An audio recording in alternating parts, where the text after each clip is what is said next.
Let's go. Mr. President, I know we're all talking about the unprecedented times that we're facing in our nation, but I want to talk about something that we have in common, something that's pretty remarkable that I think we all need to remember that we have in common. We represent incredible people, the American people, who are doing so much right now in Alaska, in Colorado, in Nebraska, in Montana, in Connecticut, to help each other. So much. I frequently tell my constituents as we're talking about getting through this crisis, everyone has a role to play. Young, old, business leaders, elected leaders, union members, and everybody is playing a role.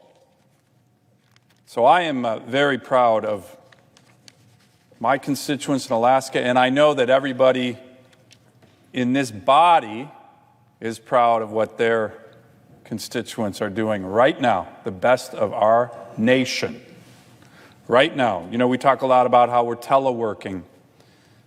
Well, I like to remind folks that there's some Americans, a lot of Alaskans, thousands, millions, who can't telework.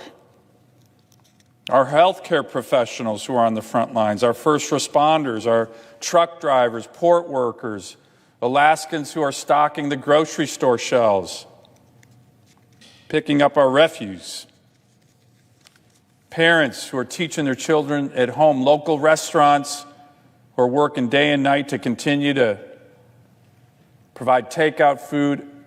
So many people are doing such good work. There's an incredible outpouring of generosity from all of our citizens, all Americans. We're hearing about it. From our small businesses donating their time and services to help people in their communities, to volunteers, to our nonprofits.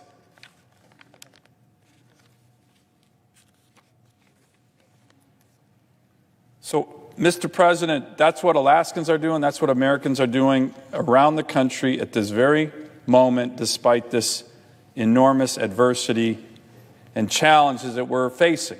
One of the most unprecedented challenges in our history. Extraordinary precarious times right now. People are concerned, obviously, about their health. People are concerned, obviously, about their economic health, their jobs, losing jobs, retirement accounts, life savings. People being told to stay at home. Hardworking Americans, Alaskans who have worked their whole lives, who don't know even how they're going to pay for their groceries or rent. And Mr. President, they're taking these actions at a difficult time because local and state governments all across the country are making tough decisions, working with their communities to help make sure that the collective whole of our societies, whether in Anchorage or Fairbanks or other places in America, are going to get through this health crisis. The bottom line is they're coming together, shared sacrifice. And I am so proud of the people I represent, and I know my colleagues on both sides of the aisle are as well. Something that we have a lot in common. Now, there was an article in the Washington Post just the other day, like 2 days ago, and it said something like, you know, America's gotten through a lot of challenges before. World War II, the Civil War. But this article went on to say, but perhaps the American people don't really have the mettle or the resiliency to get through this one. That was kind of the gist of this article. Classic, clueless, inside the Beltway reporting. We're not the same America that got through other challenges. We don't have the mettle.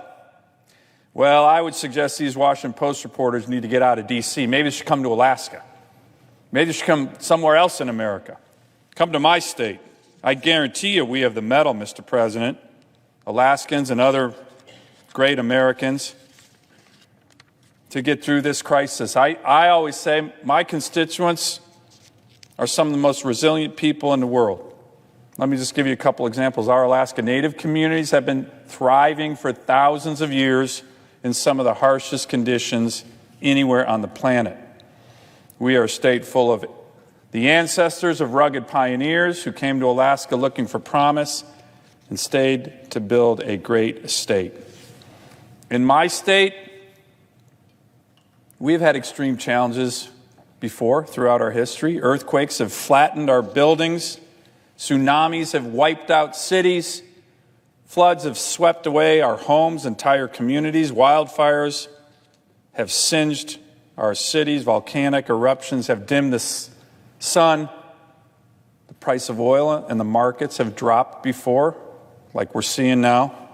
And now we have another unprecedented challenge, a pandemic facing my beloved state and my beloved country. So, Mr. President, as I mentioned, we have a lot in common here. And I think a lot of us, all of us, take pride in what our constituents, our fellow Americans, are doing to come together to fight this. And we will fight it. And we'll emerge stronger and more resilient. And those Washington Post reporters who doubted the will of Americans, maybe in a couple years they'll be writing a story about how wrong they were. And Mr. President, until about a day ago, I was actually proud of the work of this body in responding to this crisis. The past 3 weeks, we have come together, putting together bold, bipartisan pieces of legislation to address this pandemic in a quick amount of time. So what we were calling Phase 1 was just 2 weeks ago, where Congress passed an $8.3 billion package, I won't go into all the details, to address the health care needs that we were starting to see with the spread of this pandemic. Phase 1. Phase 2, just last week, again, members of the body, this body coming together. It wasn't a perfect bill, that's for sure. Came over from the House that provided federal funds so individuals exposed to the virus can get healthy and that our hospitals have more resources to combat this health crisis. The president passed it the day we passed it here in the Senate, just last week. Bold, bipartisan work. This legislation, for example, expanded emergency food assistance, including for children who rely on free and reduced lunches for school cafeterias who could no longer access those meals because the schools are closing. New paid sick leave, 100% dollar for dollar that would be paid and reimbursed by the federal government. So we acted, Mr. President, we acted. These weren't perfect pieces of legislation. I didn't like every provision in them, but we got together, Democrats, Republicans, and we acted quickly and boldly. And that's what our constituents want us to do. But we knew we had to do much, much more. Much, much more, because every day there's a new development that we're seeing, not just on the health side, but on the economic side. So what did we do? The last week, everybody here rolled up their sleeves around the clock. And again, I was proud of the work that we started on. And by the way, this was bipartisan work. I was talking to Democratic senators all weekend. When you listen to the chairman of the Finance Committee, he talked about the task force that we had, Democrats and Republicans, putting together legislation, big, bold legislations coming together like we had on Phase 1 and Phase 2 to really focus in 4 key areas, Mr. President. Putting cash directly in the hands of hurting families in Alaska, throughout the country, delivering rapid relief to the small businesses that are being crushed by this pandemic and laying off their workers, stabilizing key industries to avoid massive layoffs that are now very quickly coming on the horizon and starting to happen in America, and sending new resources to medical professionals who are on the front lines. That's what our goals were. And we needed to do it in a big way. We completed this, the Senate, Republicans and Democrats, in less than a week. Why? Because we knew, all of us knew, the people that we represent were hurting, are hurting, and they need hope. And they're looking for us for that hope.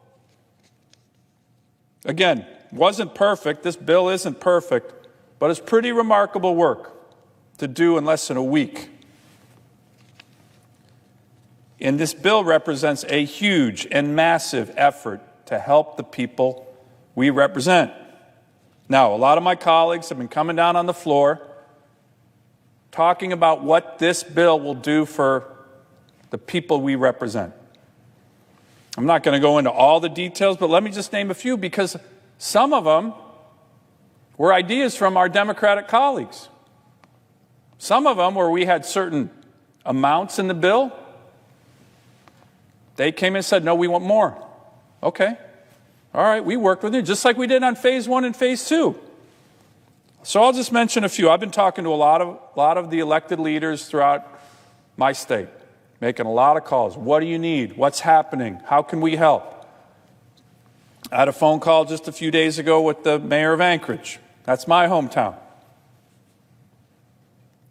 And everybody's working hard. The mayor is, the governor, who's doing a good job, a really good job, his team. We're all working together. Mayor's a Democrat, governor's a Republican. I'm reaching out to everybody. It doesn't matter party at this moment, that's for darn sure. What did the mayor say to me? Priority has to be people need cash, Senator, to pay the rent, to get food, to get a car payment. There's so much uncertainty. Can we do that? Yes, we can do that. We did it. It's in the bill. $2,400 per couple, $500 per additional child. That's going to help. That's going to help with families who need cash. That's one thing. We did a massive increase, another thing, to the unemployment insurance program. $250 billion. $250 billion. Why? Because we're seeing massive layoffs. Now, I'm going to give my colleagues, a couple Democratic colleagues, friends of mine are on the floor right now. This was a big idea that you wanted to push. Big number. It's a big number.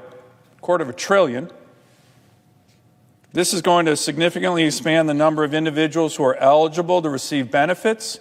This is really important for my state, particularly the self-employed, the fishermen who have never been covered under the UI programs in the past. And what's more, the bill provides a flat increase in benefits, $600 per week to all state programs in the next few months.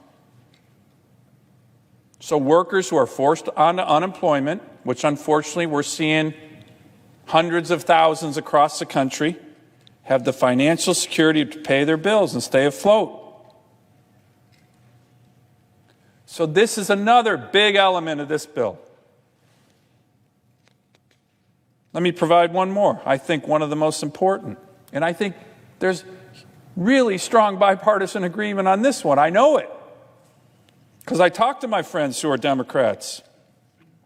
A small business rescue package and relief package of about $350 billion to enable small businesses to access credit and have the liquidity to stay afloat and weather this storm.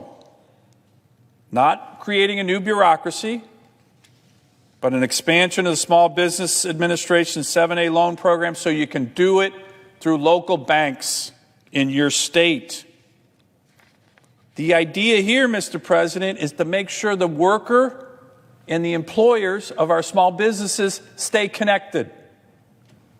Small businesses can take out a loan of up to $10 million under this program, and if they use that loan to pay for payroll and rent and other fixed costs, this loan is going to be completely forgiven. Whenever I describe this to my fellow Alaskans, they say, this is exactly the kind of thing we need, Senator, right now, as businesses are closing. So that's in. That's in the bill. Cash in the hands of small businesses so they can keep workers employed and be ready to get back up and grow and prosper again when we get through this pandemic. That's in the bill. Everybody agrees with that. And finally, another element, and I'm just describing some of the elements, Mr. President, but I wanted to highlight some of these things, is getting more resources to the men and women on the front lines of this pandemic who are every day out there in the healthcare industry trying to keep Americans, Alaskans, healthy and alive. How much?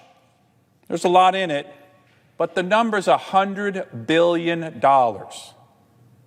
for hospitals, for healthcare providers. Let me say that again. $100 billion. Now, the minority leader was on the floor the other day.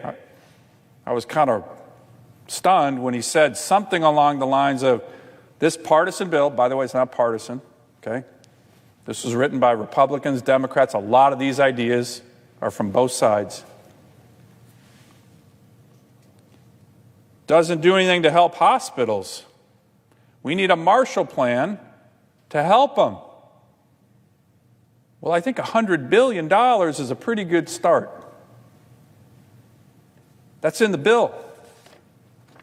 So, Mr. President, as I mentioned, I've been proud of the work of this body. I've been proud of my colleagues, both sides of the aisle.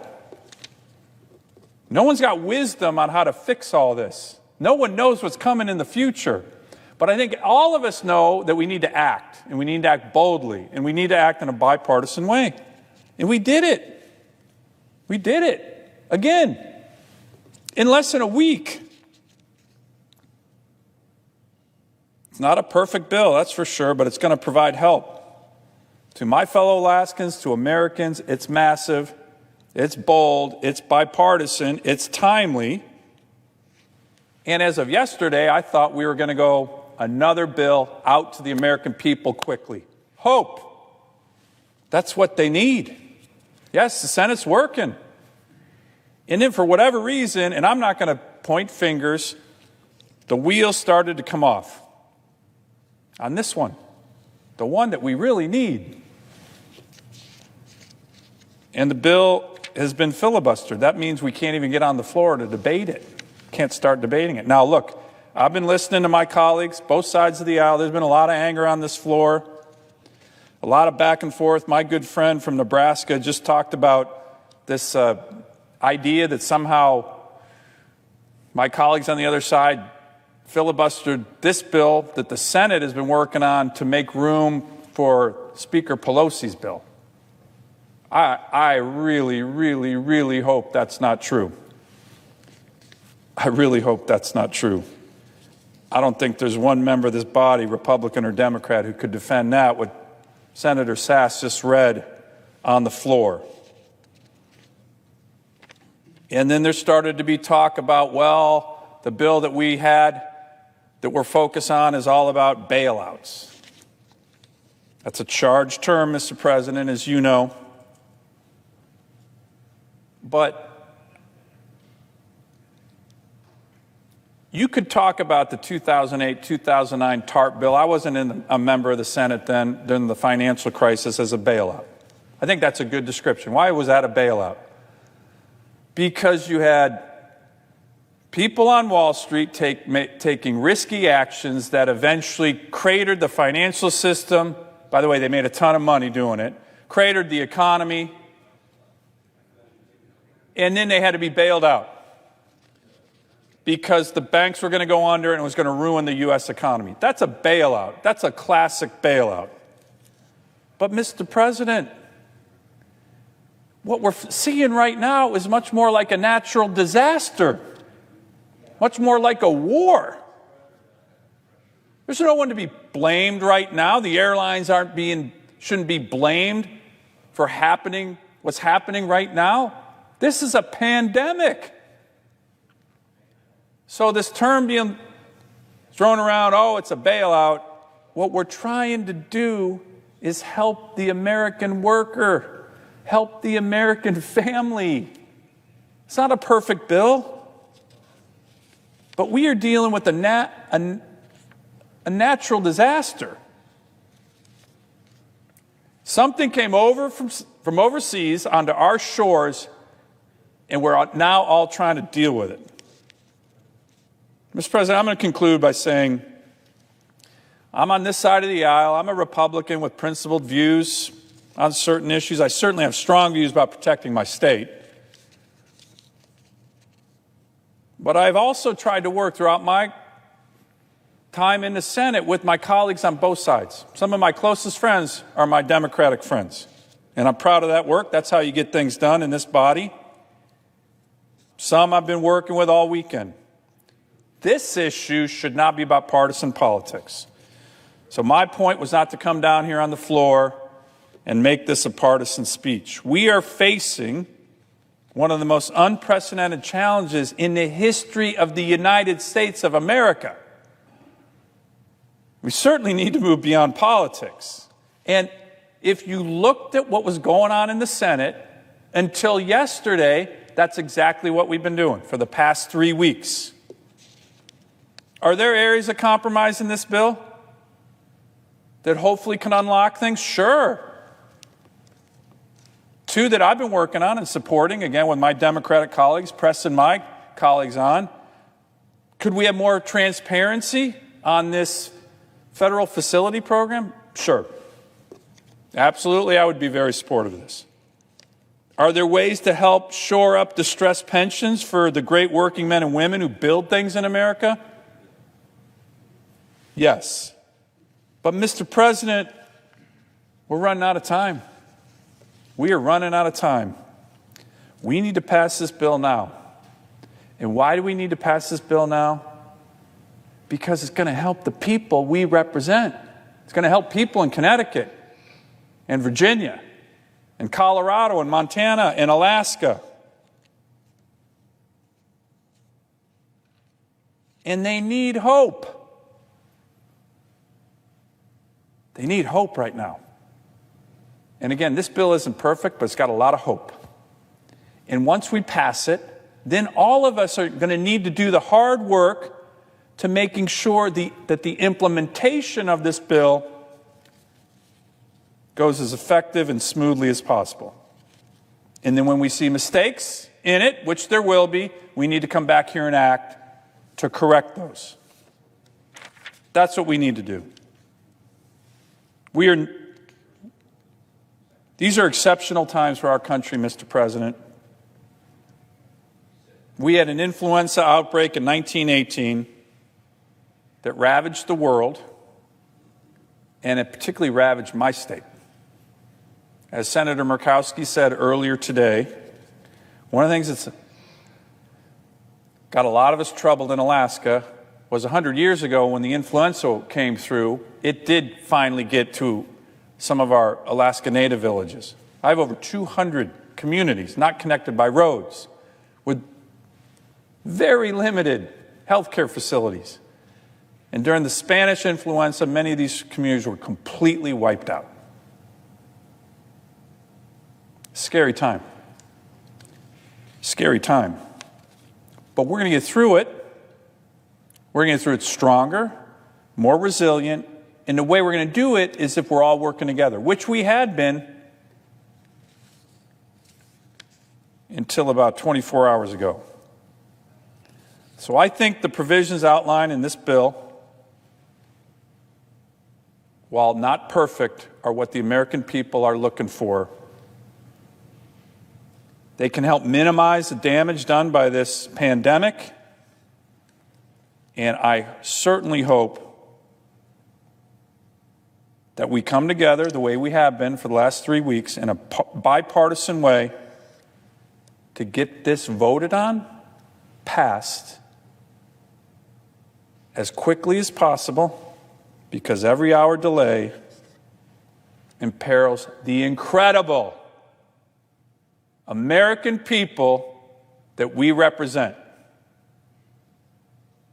I yield the floor. Mr. President. Senator from Connecticut. Thank you, Mr. President. I'm pleased to follow my friend and colleague and fellow Marine from Alaska. We are separated by about as far a geographical distance as can be in this nation, Alaska and Connecticut. And I'm also pleased to be followed by a colleague from Colorado who is almost smack in the middle. And we are united, despite our geographic differences and despite our political differences. And I want to assure the American people that the contention they have seen on this floor in no way reflects the reality of our hope and desire to move quickly and to move big to address this unprecedented historic crisis, a healthcare emergency and an economic